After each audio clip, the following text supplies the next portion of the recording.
이게 원래 지난 금요일 정도 계획을 해서 준비했던 설교인데 지난 금요일 새벽에 눈이 많이 와가지고 사모님하고 저하고 둘이 예배를 드려야 되는 상황이었어서 설교를 좀 미뤄가지고 오늘 합니다. 여러분 누가복음을 쓴 사람은 누가라 그랬습니다. 누가의 본래 직업은 어제도 제가 설교에서 언뜻 얘기했지만 의사였습니다. 의사. 그 직업이 의사였기 때문에 누가는 인간이 되신 예수님에 대해서 이 누가복음을 기록하면서 강조합니다. 그래서 독특한 표현들이 나오는데 예수님의 지혜와 키가 자라감에 따라 하나님과 사람들에게 그 어린 예수님이 사랑스러워 가셨다는 말씀, 이게 누가복음에만 나와요. 또 예수님이 12살이 되었을 때 성전에 올라가셔서 행하셨던 그 일들에 관한 그 기록에 관한 부분도 누가복음에만 기록이 되어 있습니다. 그리고 예루살렘 성을 보시고 우셨다고 하는 기록이 있어요. 그것과 겟세마네 동산에서 기도하실 때 어제 설교에도 잠시 제가 내비쳤지만 땀이 핏방울 같이 흘러내렸다라고 하는 말씀도 누가복음에만 기록되어 있다 그 말입니다. 그래서 누가복음을 여러분 우리가 한 2달 반 정도 이 말씀을 읽어 나갈 텐데 이렇게 찬찬히 읽어 나가 보면 누가가 얘기하려고 하는 건 뭐냐면 완전한 하나님이시자 완전한 인간이신 예수님, 그 예수님을 그리고 있기 때문에 우리가 말씀을 잘 읽어 나가다 보면 주님을 만나게 될 수 있는 은혜가 있을 줄로 믿습니다.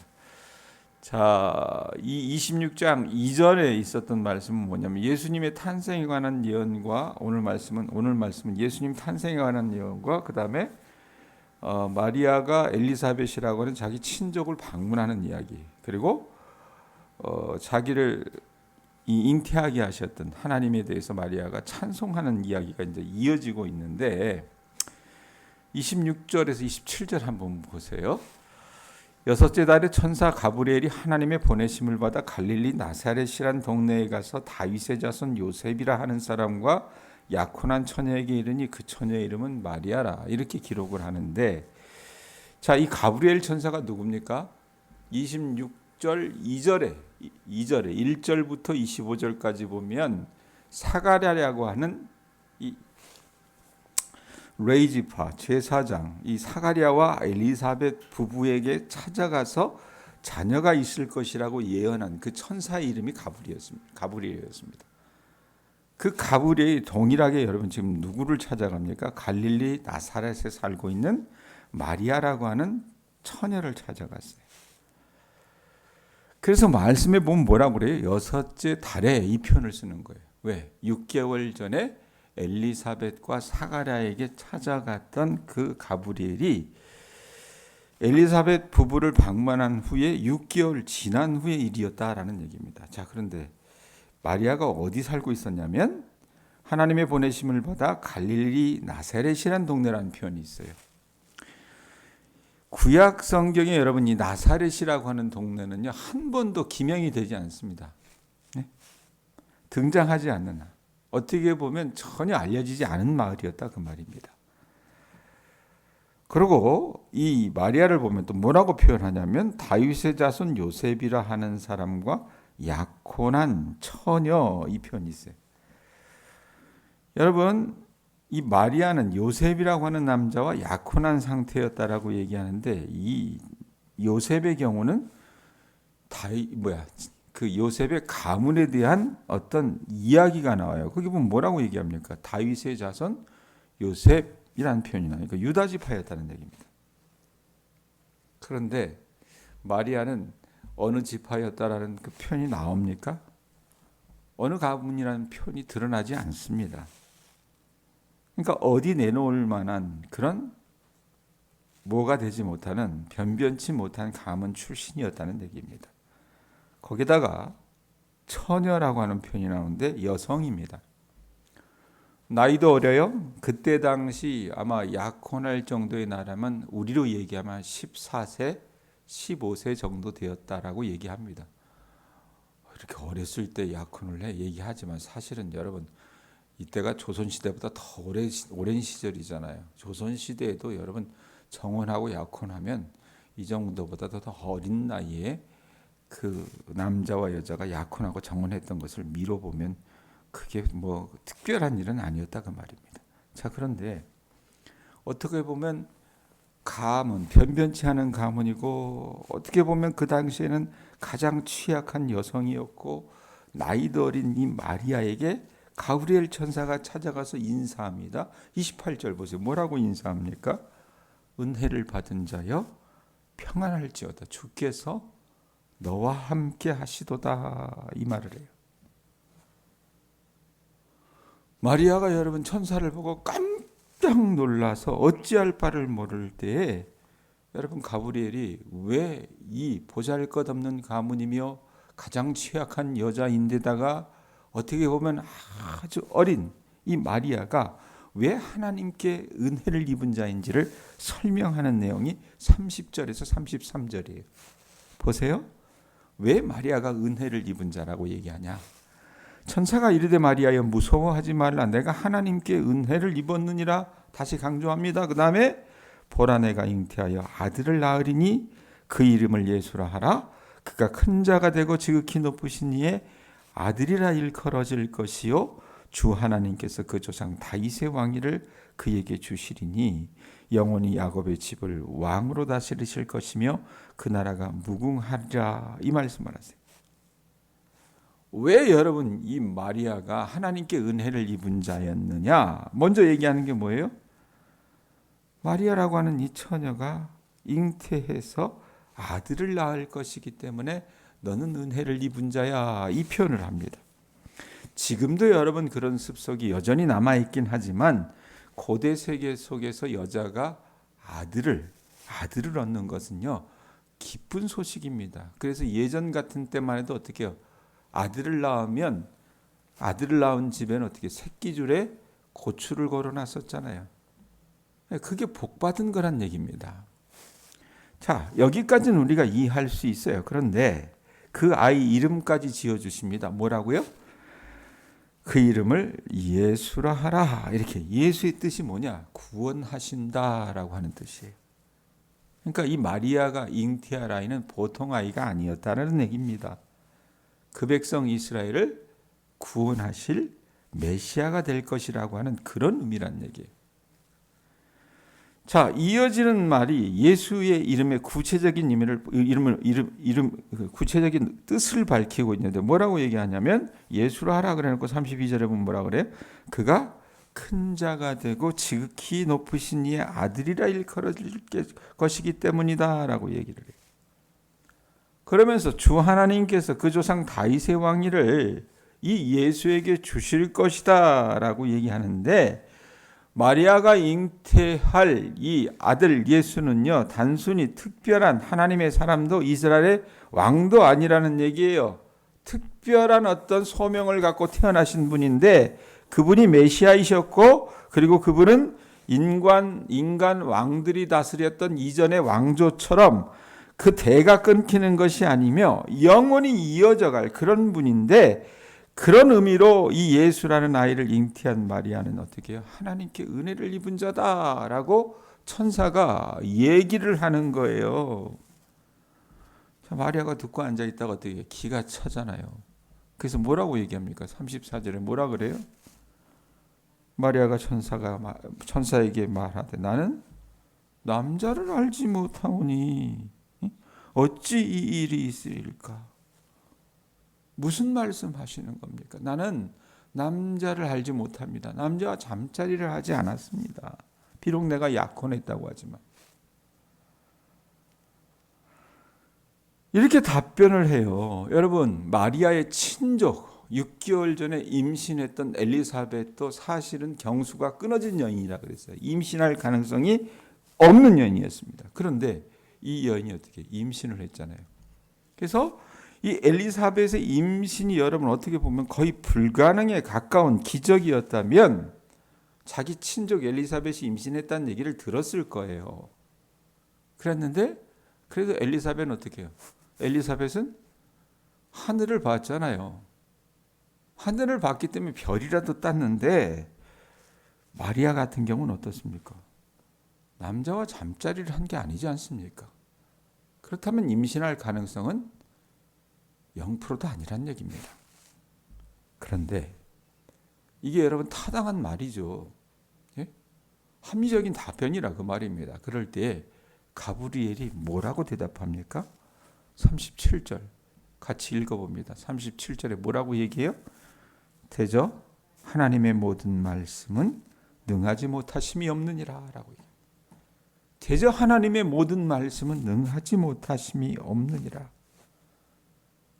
그래요. 사람으로는 불가능하지만 하나님의 말씀은 가능하다라고 얘기하고 있어요. 왜? 우리 인간 존재는 시공간의 제약을 받는 유한한 존재이지만 하나님이라고 하는 존재는 어떤 분이세요? 시공간을 초월할 뿐만 아니라 천지 만물을 창조하신 영원한 분이시기 때문에 가능하다라고 가브리엘 천사가 얘기를 해요. 자, 이 얘기를 들었을 때에 여러분이 목요일에 설교를 들었는지는 모르겠지만 사가랴 같은 경우는 자기가 자식을 낳을 거라고 하는 가브리엘 천사의 이야기를 듣고 어떻게 했습니까? 믿지를 않았어요. 믿지 못했습니다. 믿지 못하는 게 당연한 거죠. 그래서 그 사람이 어떻게 됩니까? 자기가 자식을 낳을 때까지 입이 봉해져요. 말을 못하는 사람이 됩니다. 그런데 그 사가랴와 마리아는 달라요. 마리아가 어떻게 됩니까? 38절에 보면 한번 읽습니다. 38절도 읽어봅니다. 읽습니다. 시작. 마리아가 이르되 주의 여종이오니, 그러니까 뭐라고 얘기해요?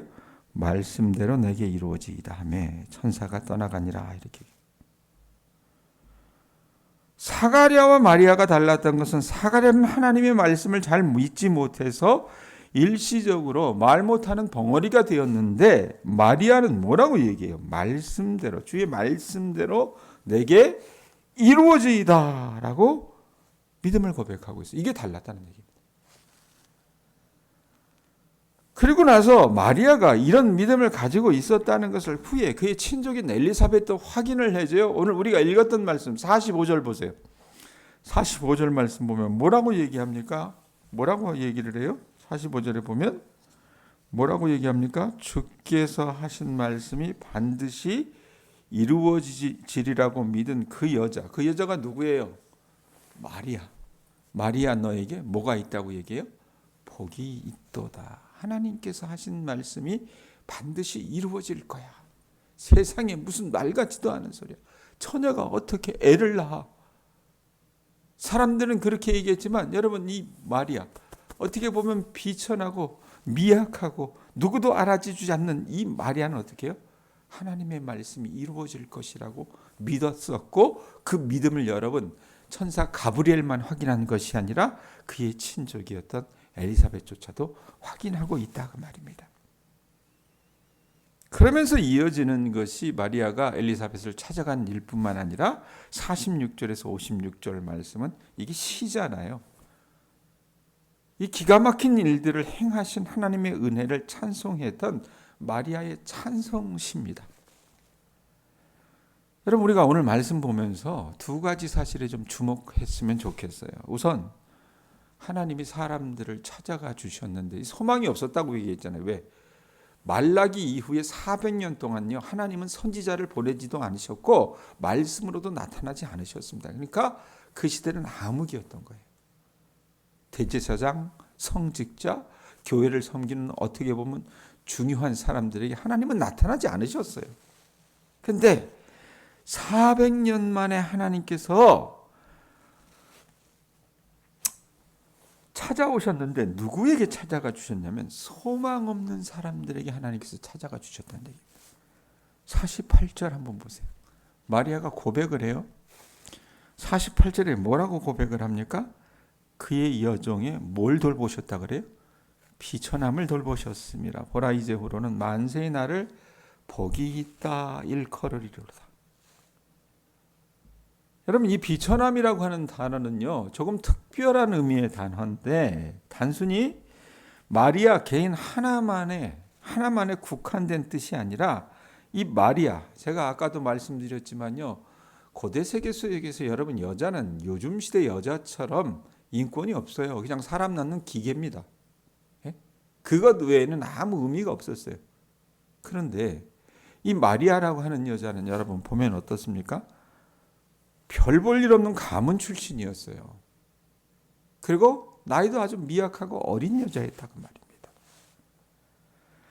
그런데 하나님께서 그 여자를 찾아가 주셔서 어떻게 보면 가장 불행하고 안타까운 모습을 대변해 주는 그 마리아를, 이 마리아가 여러분 또 어떤 마리아입니까? 그 당시 시대를 생각을 해보세요. 이스라엘은 여러분 주권 국가가 아니었습니다. 로마의 식민지 국가였다고 말입니다. 식민지 백성이었어요, 마리아는요. 그것도 마리아가 여러분 어디 출신이라 그랬어요? 어디 살고 있었습니까? 오늘 말씀해 보면 나사렛이라 그랬는데 갈릴리 나사렛 변방에 사는 아주 보잘것없는 여인이었다고 말입니다. 마리아 가문이 드러나지 않았다 그랬어요. 요셉과 같은 경우는 여러분 유다 지파잖아요. 썩어도 준치라고 다윗의 후손이라는 자기 어떤 가문의 배경 이야기가 나오지만 마리아는 여러분 드러내놓을 만한 그런 게 없었다 그 말입니다. 거기다가 여성이고 나이도 어려요. 그러니까 이 여정의 비천함이라고 말하는 것은요, 어떻게 해요?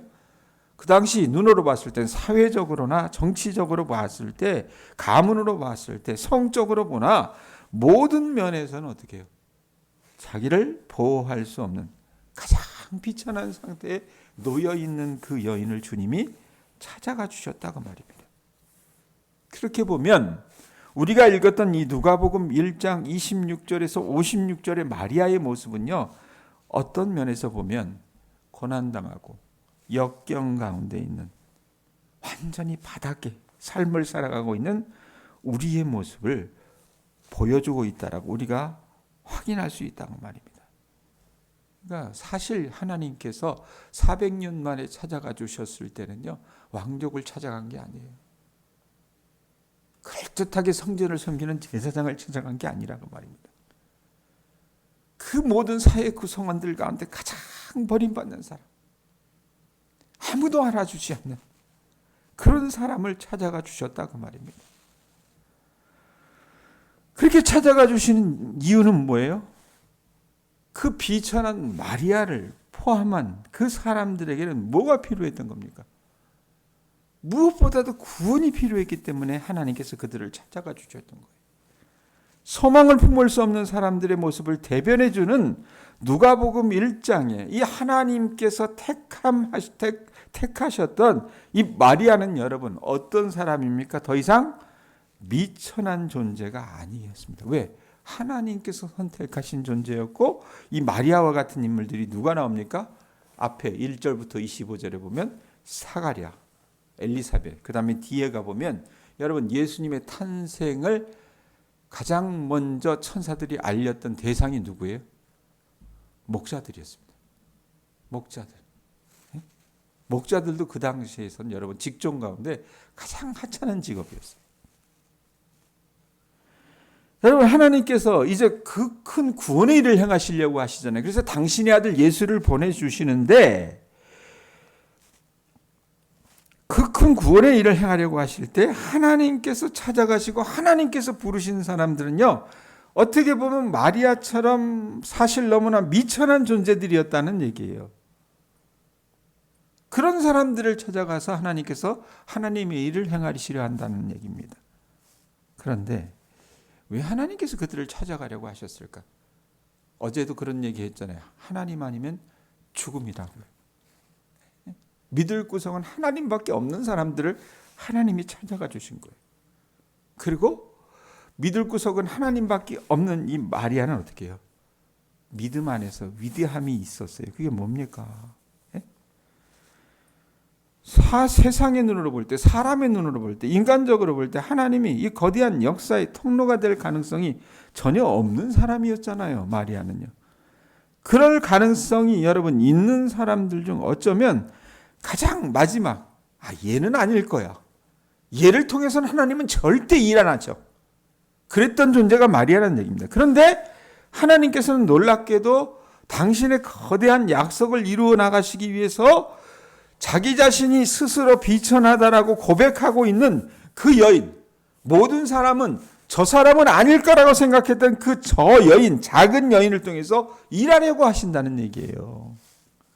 겨우 13살 정도 되었을 이 마리아가 여러분 아무리 믿음이 깊었다고 하더라도 여기 나오는 천사의 하는 모든 말하는 내용을 다 이해했을까요?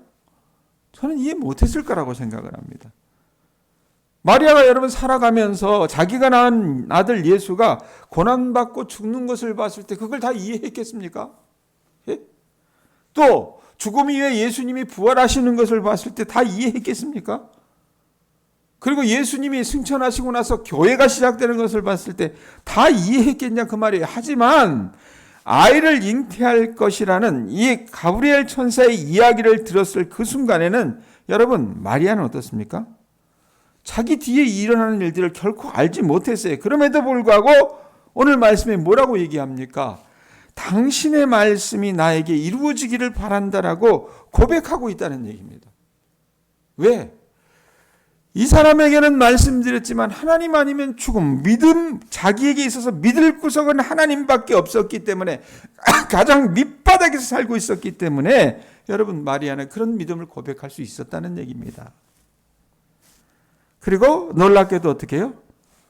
그녀의 믿음대로 하나님께서 가브리엘 천사를 통해서 말씀하신 이 모든 약속이 이루어졌고요.